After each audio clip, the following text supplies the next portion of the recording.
The first thing that I thought of when I saw this was Masculinity Restoring Rituals, specifically from this book, For the Love of Men, on page 42. You probably already understand this, me just saying those words, but if we look into this 2019 book by Liz Plank, we're actually going to prove a couple things about gender that might be counterintuitive to you. Our core example comes from the study that was done where men who were asked to braid hair would punch punching bags harder than men who were asked to do other traditionally masculine activities. Men with baby faces are more likely to act out aggressively when their masculinity is threatened. This, by the way, comes from chapter 2. Manhood is never fully earned and needs to be renewed over and over again. Also, by the way, if you're interested, this software is called Xmind. I've been using them for years and decided to become an affiliate.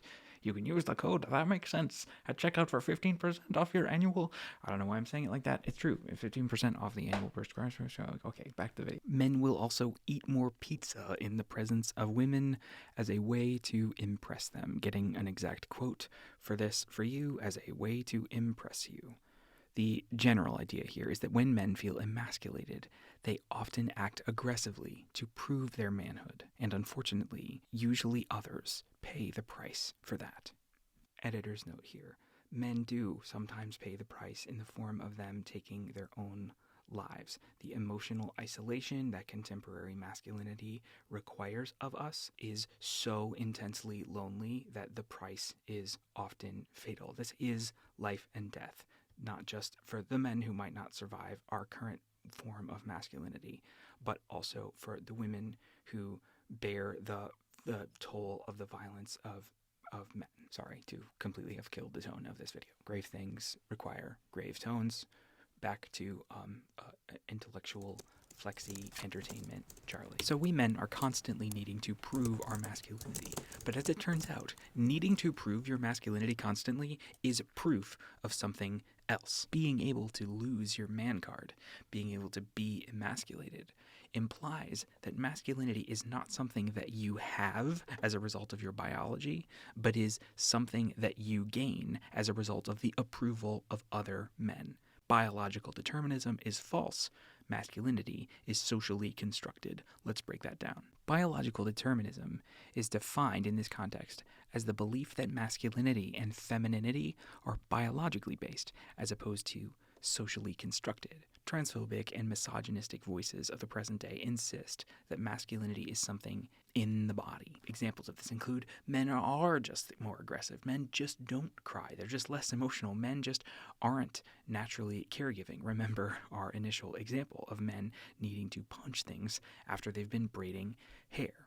But if you examine this, it proves something quite interesting. If you constantly need to prove your masculinity, then masculinity must at least partially exist in the minds of other men, not just in your own body.